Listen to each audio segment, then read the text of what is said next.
Disney magic is real. I know because I created it. Every character I drew came alive on the page. Every stroke of my pen brought wonder to millions of children around the world. But when they told me I wasn't leadership material, when they gave my job to someone else, I decided to create a different kind of magic. The kind where my coworkers become the characters, and every single one of them dies beautifully.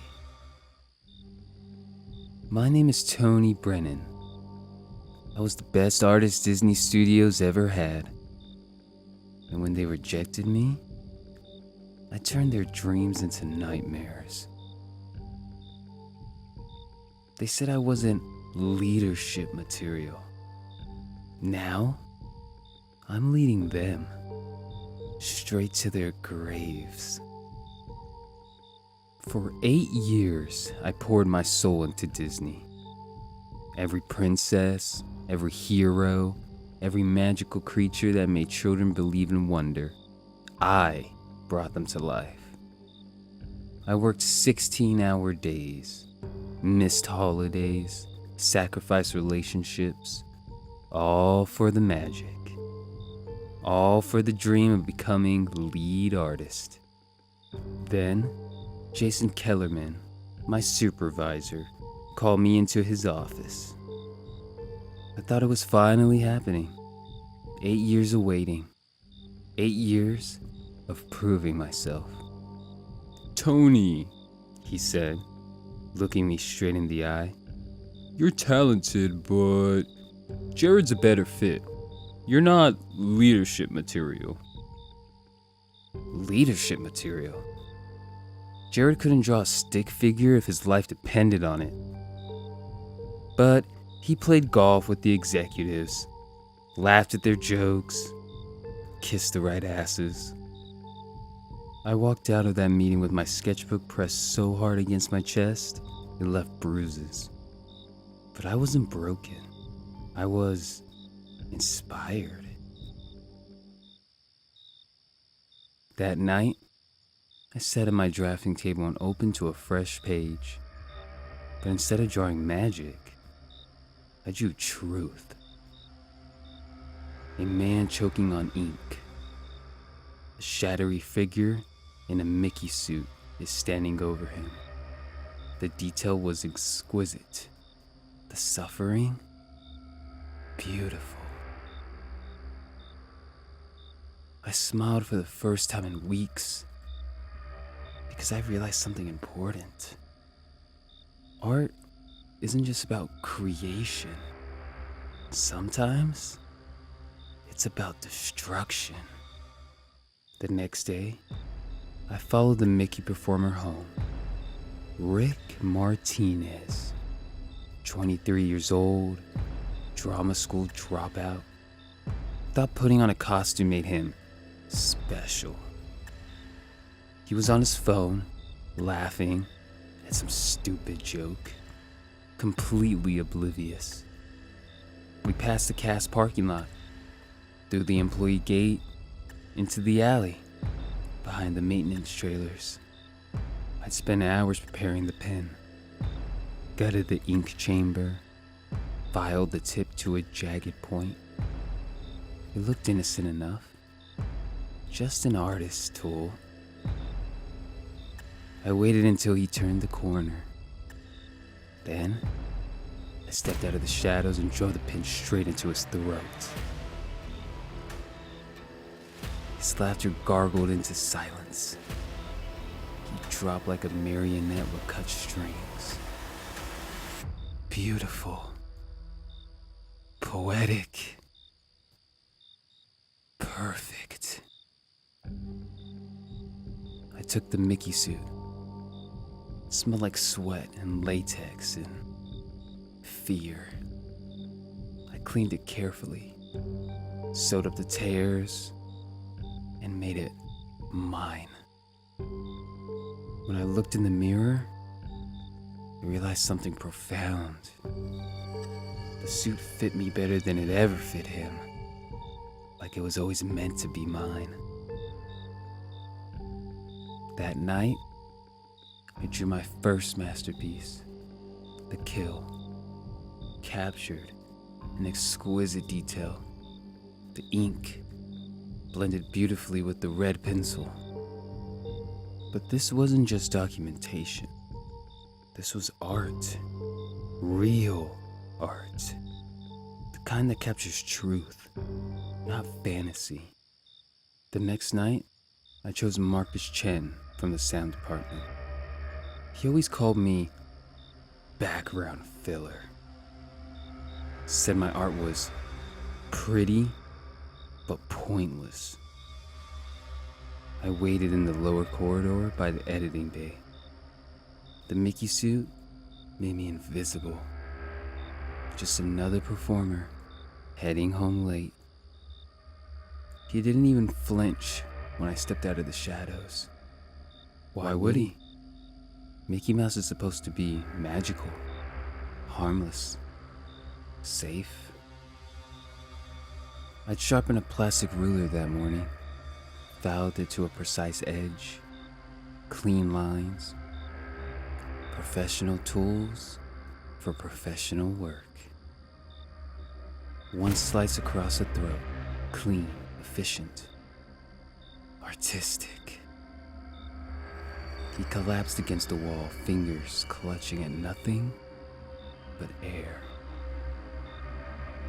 I drew him that night too, labeled it, measured twice. Because precision matters in art, and in death. I started collecting their belongings, props, trinkets, personal items. Anything to make each page more authentic, more personal. Lana Rodriguez worked in props. She noticed me staring one night, asked if I was okay. Such a caring person. So concerned. I nodded, smiled behind the mask, followed her into the storage room where she kept the foam boards and poster displays. The paper trimmer in the corner was industrial grade, sharp enough to cut through mounting board, sharp enough to cut through flesh. I used it to take a chunk out of her throat. She bled fast, beautifully. Fell against the foam boards like she was posing for me. The blood soaked through a poster for Wish Upon a Star. How perfectly poetic. Disney magic mixing with reality. That night, I glued her keycard directly onto the page. Not just a drawing anymore.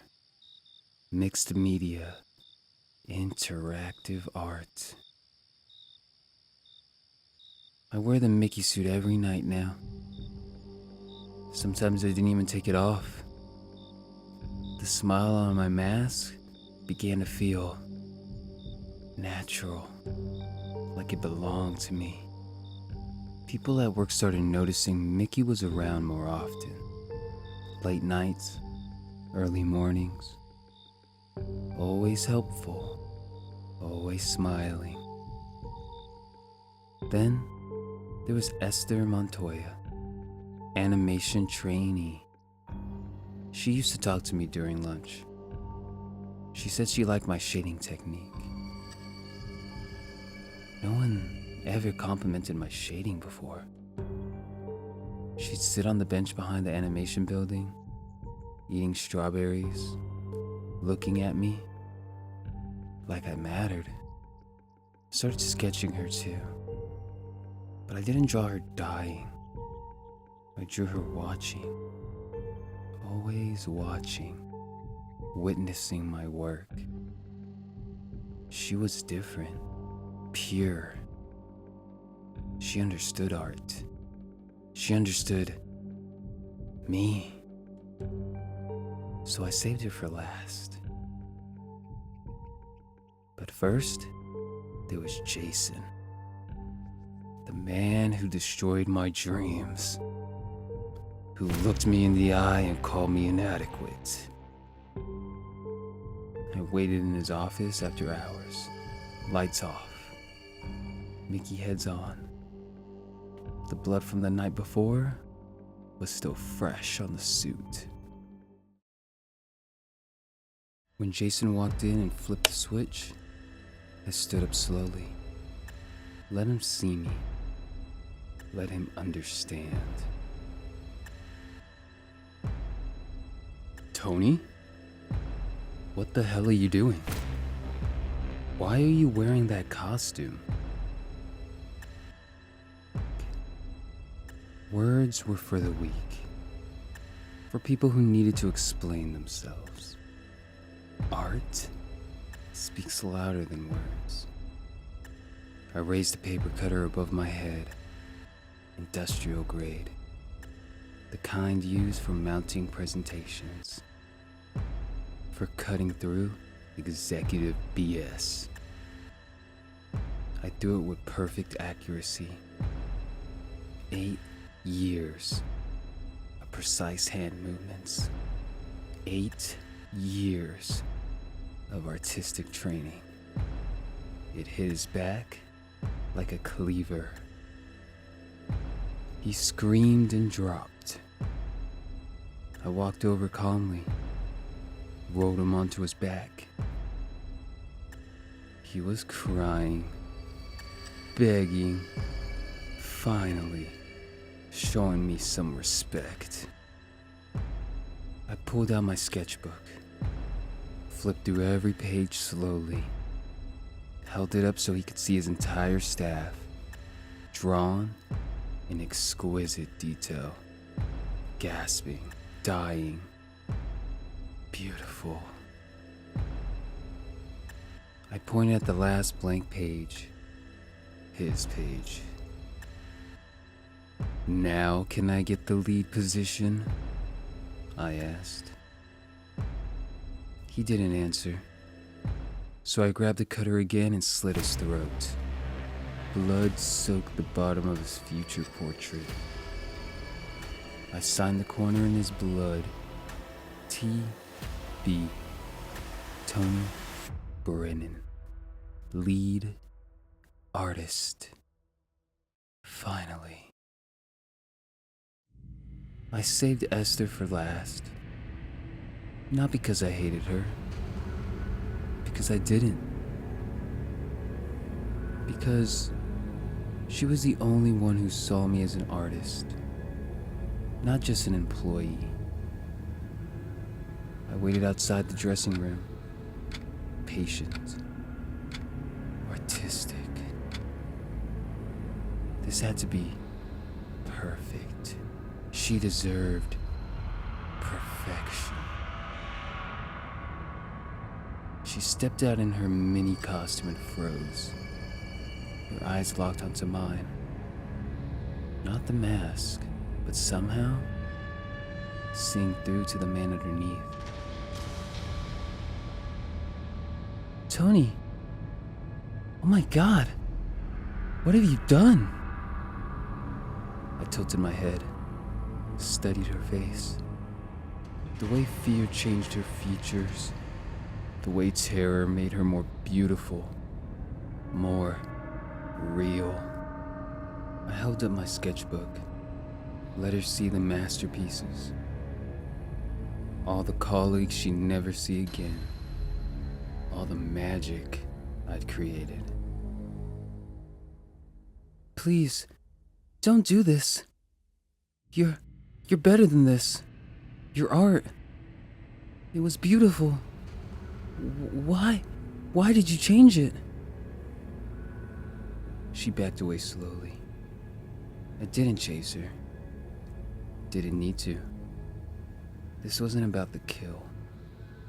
This was about the moment, the artistic choice. I just watched her run, hair bouncing, tears streaming. Perfect.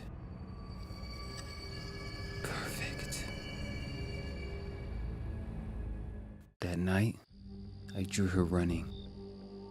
Every detail was perfect. Hair mid-bounce, tears caught in crystalline detail. Fear transformed into art. But I didn't finish the page. I left her face blank, empty, waiting. Maybe someday I'll complete it. Maybe I won't. The beauty of art is in the choice. The power to create or destroy. People still talk about the disappearances. The blood they found in Jason's office. The missing Mickey suit that was never recovered. But no one ever looked at my sketchbook. No one ever asked the artist what he was drawing. Artists aren't visible. We're just background filler.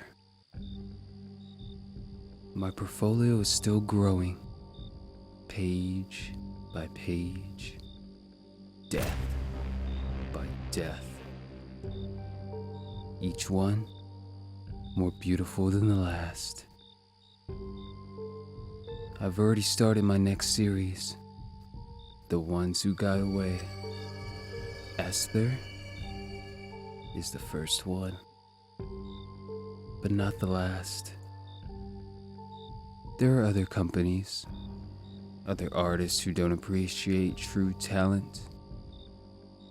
Pixar, DreamWorks, studios full of people who need to understand what real art looks like. I still work at Disney, still draw their precious characters, still smile when executives walk by and pretend they know art from commerce. The Mickey suit hangs in my closet now, cleaned, preserved, waiting for the next time inspiration strikes. And my sketchbook grows. Each page is a life. Each death is a masterpiece. Each kill brings me closer to true artistic recognition. I wonder if there are other artists out there, other creative souls who've been overlooked, undervalued, told they're not leadership material. If you're listening to this, if you're an artist who's been rejected, dismissed, told your work isn't good enough, maybe it's time to try a different medium. Because the most beautiful art isn't created with pencils and paint. It's created with pain and blood and the last breath of someone who never appreciated true talent. They said I wasn't leadership material.